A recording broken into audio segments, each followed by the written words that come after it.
Recording with someone Jazz fans may know as a part of the Core Four. He inspired hundreds of haircuts across the Wasatch Front, and he is recently retired from the NBA. He is Gordon Hayward on Roundball Roundup on UtahJazz.com. Gordon, thank you for taking a couple moments to talk to me. Yeah, man, no problem. Thanks for having me on. So, Gordon, take me back to getting drafted by the Jazz and where you were personally as being a fresh face to the league, but your reaction to finally finding out where you'll be spending the first couple years as a pro. Yeah, man, that seems like a long time ago, and yet it seems like just yesterday. I think for me, I was, some people say they were hoping to go somewhere, or maybe had a thought of where they might end up. I didn't know where I was going to go. I did a bunch of workouts, pre-draft workouts, I think like 14 workouts. I was projected to go, anywhere from like 4 to 28 or something like that. So going into that draft night, I kind of had no clue where I would be. And even I was in New York sitting at the table right before it started, and we didn't have a huge idea of where I was going to go. And so then when, I got the phone call when my agent got the phone call and said, "Hey, I think you're going to go to this pick to the Jazz." I mean, just joy, happiness, accomplishing something I'd worked for so long, a dream, and the fact that it was going to be Utah, and they had just a tradition of excellence there, and, had so much success. And, I got a chance to watch them growing up playing against the Bulls. Other than that, since I was a, Midwest kid, I didn't get to see them all the time, but just was happy to be drafted. Couldn't wait to get, going, and, just ecstatic. What was the draft workout like for Utah? I've told people this a lot. The draft workout that I had in Utah was one of my best workouts, and it was also one one of the ones that had the most competition. We had I think it was 6 people in the workout. It was either 6 or 8 people in the workout, and it was like 6 people got drafted in the first round or something like that. It was a lot of good players in that workout, and I never thought I like crushed any workout, but I felt like I did pretty well in that workout, and felt like I answered the questions correctly, because you do questions and all this stuff with the front office, and so I felt pretty good about the workout. But I remember that it was a tough workout. I remember, because the altitude, being a little bit extra winded, extra tired, but I felt like I had a good workout. The glow up as a team and for yourself personally, it almost reflected the haircuts that you got, Yeah. and the way that you looked. What did it take to see the team go through the rocky beginning, having a new coach from Jerry Sloan to Tyrone Corbin, and then finally accomplishing it and getting to the playoffs by the time that you leave? Yeah, man, it was a process for sure, and it was, going into the NBA. I got drafted to, being kind of like a lottery pick and a higher up pick. It was rare to go to a team that was as good as it was off the bat. I think they had went to the second round the year before, and it was expected to be pretty good. We traded for Al Jefferson, or acquired Al Jefferson. Still obviously had D. Will, Karolinko, Paul. So they were, Rajah Bell, I think they picked up that year. And so they were expected to be, like, we were expected to be pretty good. And so I'm coming into a team that, I didn't know how much I was going to play. I wasn't even worried about that. I was so young. I was just trying to do my job and do what was asked of me. And, when Jerry resigned and then they traded D. Will, it was like completely everything changed. And all of a sudden now I'm playing in on most of the games. And it kind of just hit like a reset. And we did, I think it was 2 more years before we hired Quinn, of I'm just out there playing and learning. And that was probably the best thing for my development as a player, was just being able to go out there and not really worry about making mistakes, just play and get better and improve. And, the franchise was still the fans were still amazing as far as the support that they were giving us. I remember we're completely out of the playoffs one of the years, and it's the last home game, and they're chanting defense, and the crowd's on their feet at the end. I mean, that was one of the things that was so cool about the Jazz, is how faithful they were and loyal they were to the team through thick and thin. And so those first years when we traded for Fave, and obviously, D Will left, and so then it was kind of like, all right, it's the young guys' turn, and we just slowly built it up. And they draft Ennis and AB, and draft Rudy, and you can kind of start to see us slowly building some chemistry, which was really cool to see. And I think individually, personally, for me, it's just something where I'm going into each offseason just trying to improve, just trying to get better, trying to get stronger. I was probably hitting puberty as I was aging in the league. I hadn't really done that yet. I was being drafted at 20 and being such a late bloomer. So some of that's just me maturing as an individual. Then it's like we slowly got better and better. And, my last season there in Utah was probably the most fun I've had in the NBA, and you kind of see it all come together, and winning playoff series, winning a Game 7 on the road was really cool. And to do it the way we did, like building it up, was really special too. What did you see from Rudy in the early goings to see him come in one way and then where he is now, which is now a 4-time Defensive Player of the Year? Yeah. It's similar to myself in the sense of, like, you could tell he was maturing both as a player, but also as just a person and as a man, and, kind of growing into his body a little bit. But when he first came in, he was, no disrespect to Rudy at all, but he was kind of like Bambi out there. He was the training camp, whoever was on his team, we were losing. Yeah. He was clearly fit. You're trying to figure it out. But the one thing I've always said about Rudy, there's two things, but the first thing was that he always had this natural timing defensively, this natural just knowing when to kind of come over from the weak side, knowing when to go up and block shots. Like, he always had that from day one. And so that's something you can't, I don't think, necessarily teach. And then once he, and the other thing that he always did was he was always a worker. You could tell he wanted to be better. He wanted to be really good, and he put in the time and the effort. And that's another thing that you can't teach. But then once he finally, there was one summer, I think he played for France and played against Spain and the Gasol brothers. And I think he did really well. And it's like, after he did that, he came back, and it was like, all right, he's here. He's going to be our defensive anchor. And it was like, we kind of then went on a big upward trajectory once he finally had established that. Why too big, yo? Why'd you do it? Come on, man. This has nothing to do with the Jazz. I had to get it in there. It aired on a Jazz game. Oh yeah, that's right. Yeah. That was, it was, we did go platinum, by the way, over 1 million views on that.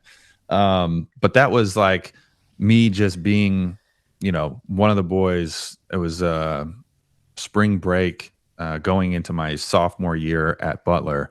And, we're gearing up for the tournament, and I'm 20 minutes from Butler's 20 minutes from my house. And so a lot of my childhood friends, with them went to high school, they would always be there with me. And we went back to Brownsburg, and, we had nothing to do. And so we just decided, let's, make a rap song, and just kind of to be funny. And then my buddy put it out on the internet, and it just went viral, which I didn't know he was going to do, didn't know that would even happen. And, then it was kind of a thing. And throughout the tournament, which was kind of cool, was, the frats would blare the music when we would win games, and they'd be out in the streets singing it. It made it into the graduation ceremony that year. One of the students that talked had it in their speech. So wow, it became a thing of its own. And, it's as bad and terrible as it is. It was you're bringing it up even. So it was on a Jazz game. I remember the game. It still lives on. Yeah, that's right. I remember seeing it there. And what's funny also about that is, and this is what people don't wouldn't know, because this is behind the scenes, is on plane rides, like my rookie year, a couple of the guys would do like freestyles. Like CJ Miles was one that would do it. RP would do it. D Will would do it a little bit. And one of them somehow found out that I had a rap song. And so then they were like, come on, like G time, you got to get on the mic, like, and trying to get me to do it, which I couldn't do that at all. I can't freestyle for anything. So, which was funny. So they kept pressuring me to try to give them a freestyle. I couldn't do it. And you didn't. You held out. You didn't do the freestyle. I held out. I did not. I did not embarrass myself any further. I respect that. Done. I'm a one and done, one hit wonder. And it went platinum. So that's right. Leave on top. There we go. Becoming an all-star, how gratifying was it to finally get that recognition that last year and seeing the team progress alongside, but personally getting to be an all-star? Yeah, that was amazing. An amazing accomplishment that had so many hours and hours of work put in, something I would have never dreamed of in a million years. Just have so many people to thank that I was able to even do that. But I had a great summer working with Johnny Bryant that summer. I decided to not do the Olympic team and instead wanted to focus on trying to get better. And we put in a lot of work also with Isaiah, the strength coach. I mean, I was in there early mornings every single day that summer. And so then for it to kind of pay off is a really good feeling. And it shows that hard work does pay off. But also more than that, our team was good. And that was the most important thing for me, was always just the success of the team and all the other stuff. The individual accolades usually come after that. But we were really good that year as a team. And I think that kind of took me over the edge, and I was able to be an all-star, but it was all about the team. Rudy going down in game 1 of that series against the Clippers. What goes through your mind? How do you continue to go on after such an impactful player goes down and then eventually winning that game? Yeah.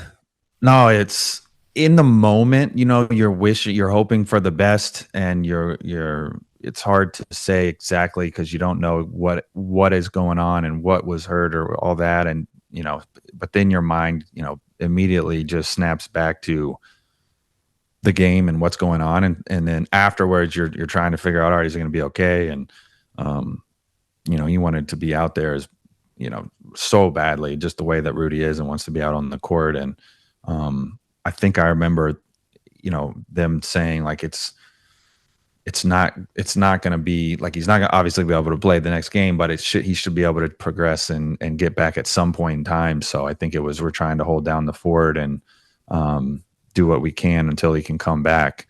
But I think it's just other guys got to step up too. I mean, that's the thing. And it's such a cliche, overused probably phrase, but like the next man up mentality is big on really good teams, because part of the deal of winning the whole thing is, which I've obviously never done, but part of, progressing, it's 2 more months of basketball. And some of it is somebody might go down and somebody else has to step up in a big way. It's usually just happens to teams along the way. And we were able to kind of figure it out and win that playoff series. ISO Joe winning a game in that series. Yeah. What type of talent was he at that time, and how did it crest with that opportunity in the playoffs where he wins a game for you guys? Yeah, no, he was unreal. And you could see it in the practices throughout the year, but he didn't want to play like 35, 40 minutes a game like he was probably used to back in the prime of his career. And he was kind of like saving it, for those times in the playoffs when we really needed him. When things got stagnant, we were able to go to him for a bucket, and he was able to create offense, get other people involved. But that's why he got that name, ISO Joe. I mean, he could always find himself an opportunity to score and get himself a bucket, and he was instrumental for us. And the game you might be referring to, because I'd say he won a couple of games. Yeah, that's true. In those playoffs, but the game you might be referring to is the one that I had food poisoning, and I tried to play but just couldn't. and I was completely out of it, and didn't Zupas, really know right? what was going on. Yeah, that's right. Um, but had heard the next day, like, yeah, Joe basically won us the game, which is, I mean, it's unreal to go to kind of just, all right, that's the whole next man up, and he certainly was more than capable of doing that, but just put the team on his shoulders there. Winning Game 7 in LA. What was the feeling for the team after that? Man, nothing like it. Nothing like winning a game 7 on the road. Just the silence of the crowd, stunned.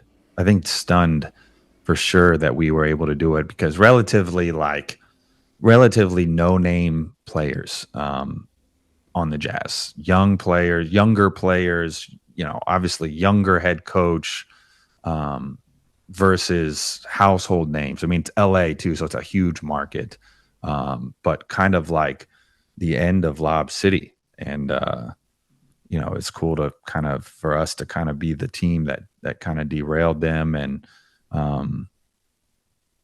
that was, it was short-lived celebration, because then you have to go against one of the best teams of all time in the Warriors. And I don't even think we went home. I think we went straight to San Francisco.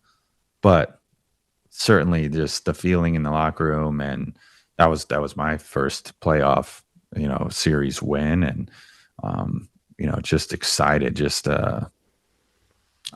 Reggie Miller used to say that he liked silencing the crowd too, and that was one of my favorite things, was being on the road and silencing the crowd. It's a great feeling. And you guys did. That was We did, yeah. that was the series that it all happened for you guys. The off season, the decision, it comes down to Boston, Miami, Utah. Yeah. How difficult was it to leave the place where you started your career and had seen so much success at that point, culminating with that All-Star appearance that last season? Yeah. Extremely difficult. I mean, it was one of the hardest decisions I'd made in my entire life. And, I think it's hard to look back and say, like, what if?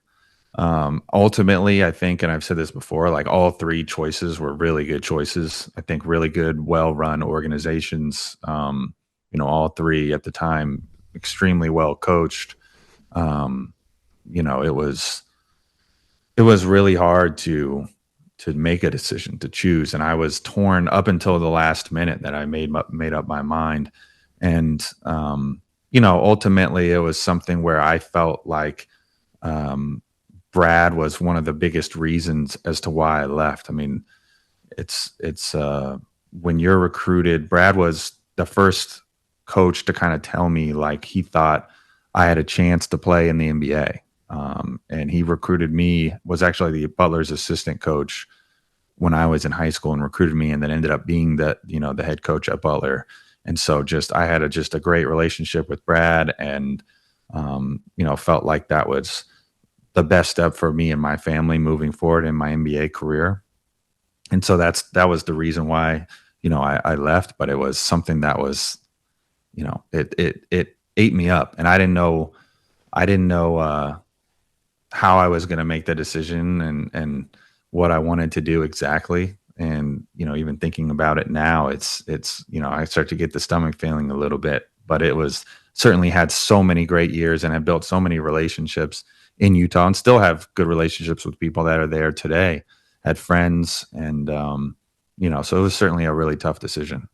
As you reflect on your Jazz career, how do you feel about it? What are the feelings and emotions and memories that come up when you think about 7 years in Utah? Yeah, I think more than anything, just like growing up as a man. I got drafted as a 20-year-old, probably one of the most naive, gullible guys in the NBA at the time, and just learned so much. Not only got better as a basketball player, but better as a man. While I was in Utah, I got married.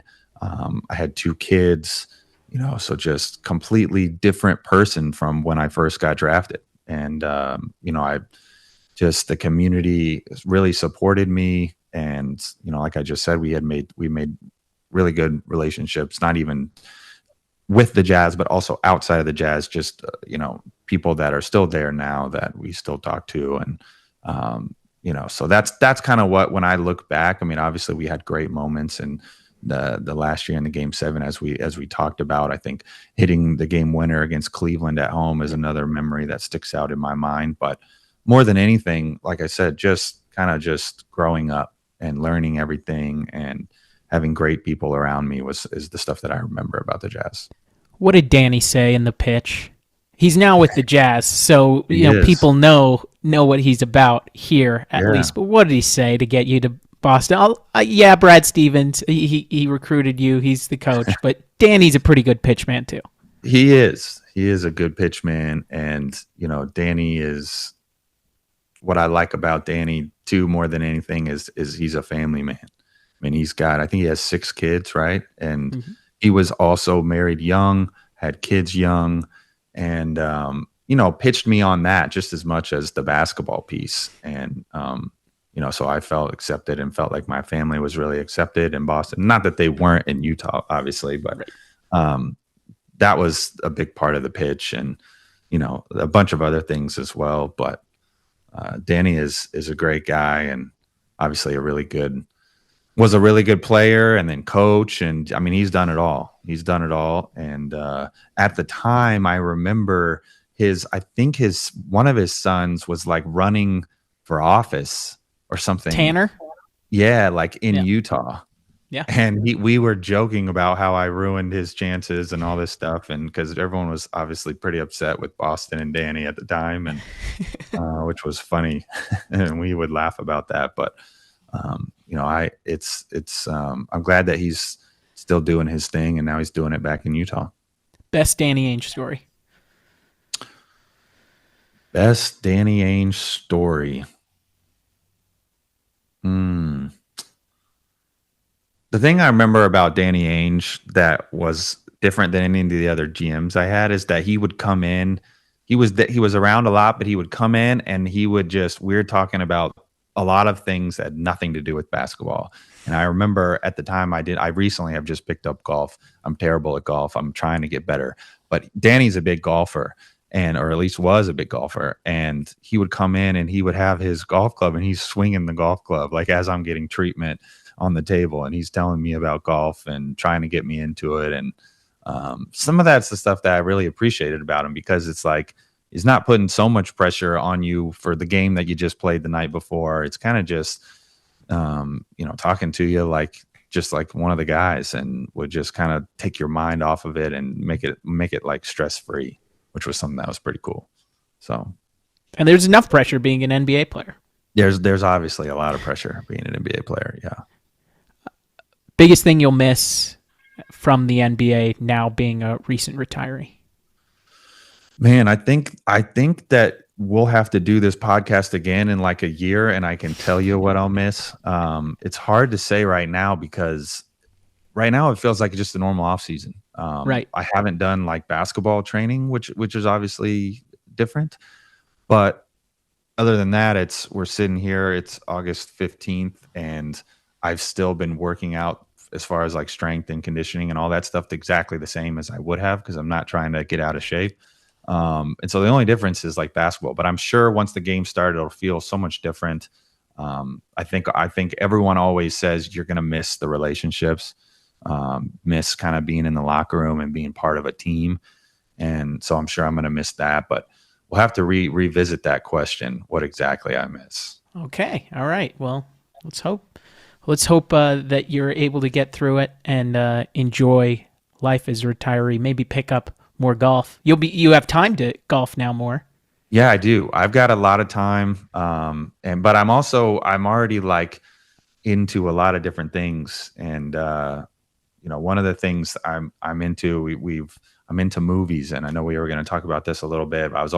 We had a lot of time on the road, which is something maybe I will miss, because now that I'm not traveling as much, that was my kind of like alone time, road time, watch shows, play video games. Everyone knows I'm a big gamer.